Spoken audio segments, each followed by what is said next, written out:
میں یہ کہا تھا کہ سرکار سیدنا امام حسین نے اپنی طاقت کا کربلا کے میدان میں استعمال کیوں نہیں کیا، اپنی طاقت کیوں نہیں استعمال کیا؟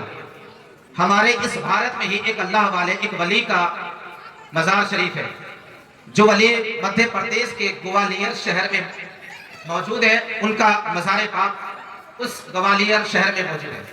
سنیں توجہ سے، ایمان تازہ ہوگا۔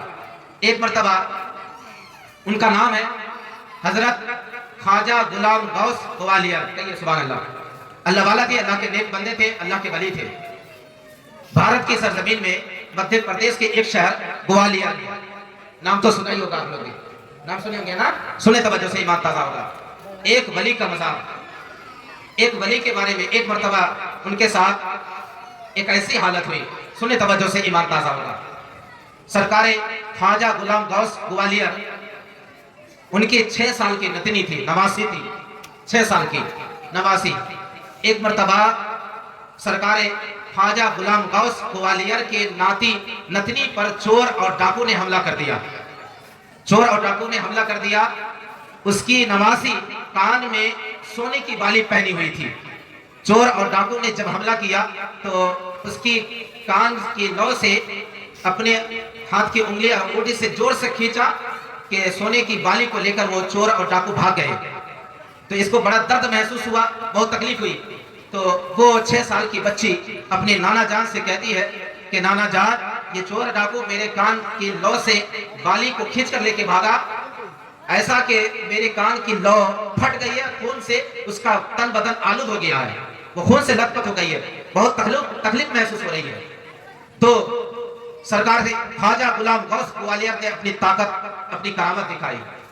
اس نے کہا کہ آسمان کے ستاروں میں سے ایک ستارے کا نام ہے مریخ، کہ اے ستارے مریخ نیچے اتر آؤ اور ان چور اور ڈاکوؤں کے سر قلم کر دو۔ تو وہ آسمان سے تارے مریخ نیچے اتر آئے اور چور اور ڈاکو کے سر کو قلم کر دیا، تن سے جدا کر دیا۔ وہ سب کے سب ختم ہو گئے، نست نابود ہو گئے، ہلاک ہو گئے۔ سنیں توجہ سے، جب وہ سب ختم ہو گئے، نست نابود ہو گئے، ہلاک ہو گئے، تو خدا کی بارگاہ سے آواز آئی، اللہ تعالیٰ کی بارگاہ سے آواز آئی کہ اے میرے غلام غوث گوالیر، تم نے ان سب کو کیوں مار دیا؟ تو اس نے عرض کیا کہ اللہ، یہ تو چور ہے، ڈاکو ہے، اور اس نے میری نواسی کو تکلیف پہنچایا ہے، بہت تکلیف پہنچایا کہ میری نواسی کا تن بدن خون سے لت پت ہو گیا ہے، اس لیے میں نے، اور اللہ ولی، اللہ والے اللہ کے ولی ہے، اللہ تبارک و تعالیٰ کی بارگاہ میں جب کوئی بات وہ عرض کرتے ہیں تو اللہ تعالیٰ ان کی باتوں کو ٹالتا نہیں ہے، کہیے سبحان اللہ، کیونکہ وہ اللہ کے ولی ہے۔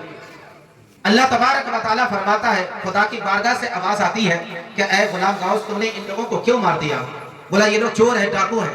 انہوں نے عرض کیا کہ یہ لوگ چور ہے، ڈاکو ہے، اس لیے مار دیا، اس نے میری نواسی کو، میری نتنی کو بہت تکلیف پہنچایا، اس لیے اسے نست نابود کر دیا، ختم کر دیا۔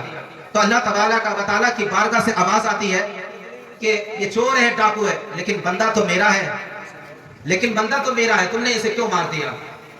اس نے اپنی طاقت کا استعمال کر دیا، اس نے اپنے پاور کا استعمال کر دیا۔ خدا کی بارگاہ سے آواز آتی ہے کہ نواسی کے لیے تم نے اپنی طاقت کا، اپنے پاور کا استعمال کیا۔ اگر ایسا ہوتا تو سب سے پہلے کربلا کے میدان میں سرکار سیدنا امام حسین یعنی نبی کے نواسے اپنی طاقت اور اپنے پاور کا استعمال کر دیتا، لیکن انہوں نے استعمال نہیں کیا، بچا کے رکھا۔ اب سنو توجہ سے، ایمان تازہ ہوگا، انہوں نے بچا کر کے رکھا، انہوں نے بچا کر کے رکھا۔ تو معزز حضرات، بات کچھ الگ ہے۔ سرکار سیدنا امام حسین نے کربلا کے میدان میں اپنی طاقت کو کیوں بچا کے، اپنی طاقت کا استعمال کیوں نہیں کیا؟ تو سنیں توجہ سے، ایمان تازہ ہوگا۔ میدان محشر میں، قیامت کے دن میں، قیامت کے دن جب گنہگار امت نفسی نفسی کے عالم میں ہوں گے، جب ان کے اعمال بد کی وجہ سے اسے جہنم میں بھیجا جا رہا ہوگا، تو اس وقت نبی، پیارے نبی صلی اللہ تعالی علیہ وسلم کی امت کے لیے وہی سرکار سیدنا امام حسین کی طاقت کام آئے گی، کہیے سبحان اللہ۔ وہی طاقت جو کربلا کے میدان میں استعمال نہیں کیا، جو بچا کے رکھا، وہی طاقت میدان محشر میں قیامت کے دن نبی پاک صلی اللہ علیہ وسلم کی امت کے لیے استعمال کیا جائے گا، کہیے سبحان اللہ، استعمال کیا جائے گا۔ سرکار سیدنا امام حسین رضی اللہ تعالیٰ عنہ وہی طاقت، اسی طاقت و پاور، उसी ताकत और पावर के जरिए से नबी पाक सल्लल्लाहु अलैहि वसल्लम की उम्मत यानी हम सब की मग़फ़िरत होगी, बख्शिश होगी। कहिए सुभान अल्लाह। मुअज़्ज़ज़ हज़रात, तो ये है सैयदना इमाम हुसैन। कौन है हुसैन? वो हुसैन जो हक के लिए लड़ा, वो हुसैन जो समझौता नहीं किया, वो हुसैन जो मरते दम तक यजीद के नापाक हाथ में बैअत नहीं किया।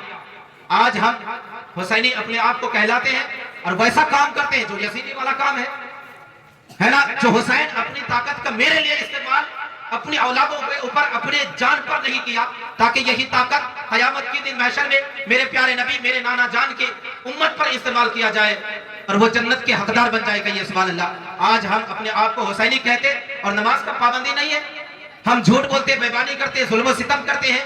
अल्लाह की बारगाह में तौबा करें, जरा अपने दिल को हिलाए, अपने दिल में इन बातों का असर पैदा करें कि हम जरूर सच्चा पक्का ईमानदार बनेंगे, शरीयत के पाबंद होकर रहेंगे। मुअज़्ज़ज़ हज़रात, शरीयत की पाबंदगी करेंगे। आज और एक बात सुन लीजिए तवज्जो से, आज अगर हम शरीयत को नहीं समझते हैं, शरीयत की पाबंदगी नहीं करते हैं, तो उसकी वजह यह है कि हमने कुरान और हदीस का इल्म हासिल नहीं किया। आज हम उनकी बातों को तवज्जो देते हैं, उनकी बातों पर अमल करते हैं, उन्हें देखते हैं जो नाजायज और हराम किया, उन्हें देखते हैं कि जो शराब पिया।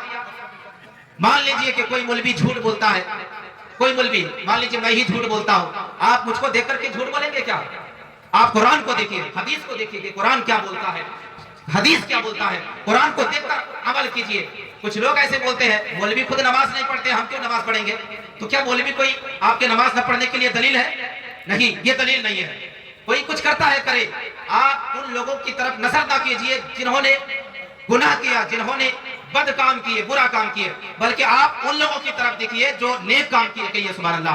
आप कुरान को देखकर अच्छा इंसान बनिए, आप हदीस को देखकर और सुनकर अच्छा इंसान बनिए, आप अल्लाह वालों को देखकर अच्छा इंसान बनिए, आप गौसो ख्वाजा व रज़ा को देखकर अच्छा इंसान बनिए, आप सैयदना इमाम हुसैन, हसनैन, करीमैन, शरीफैन, रुतबतैन, अली असगर, अली अकबर, इमाम कासिम, इन जैसे शहदाए करबला को देखकर सुनकर अच्छा इंसान बनिए, ना कि उन लोगों को देखकर बुरा इंसान बनिए जो कहते हैं खुद ही जलसा कराने से क्या फायदा, जो कहते हैं कि खुद ही, जो खुद नमाज नहीं पढ़ता, जो खुद बुरा होगा तो वो बुराई ना कहेगा, अच्छा थोड़ा ना बोलेगा।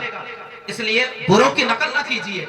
अगर आपको आगे बढ़ना है तो पीछे की तरफ देखिए, अगर आपको तरक्की करना है अपने आमाल में तो पीछे की तरफ देखिए।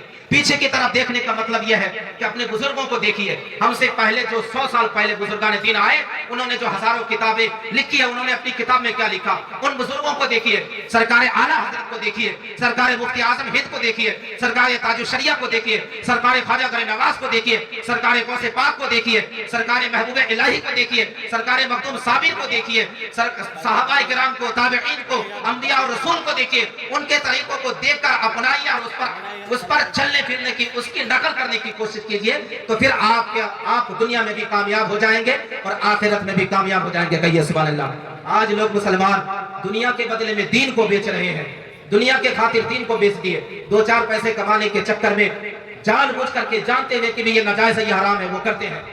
क्या आज हम करते हैं, कल गुनाह, कल तौबा कर लेंगे, कल नमाज के पाबंद हो जाएंगे। ऐसे बार बार गुनाह करके तौबा करने से कोई फायदा नहीं होता।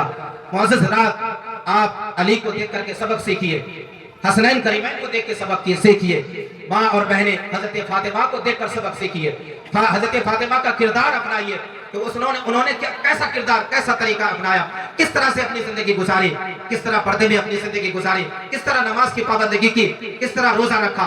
कोई भी क्यों ना हो, चाहे हमारे घर की माँ और बहनें ही क्यों ना हो, अगर वो नाजायज व हराम करती है तो नाजायज व हराम है, चाहे किसी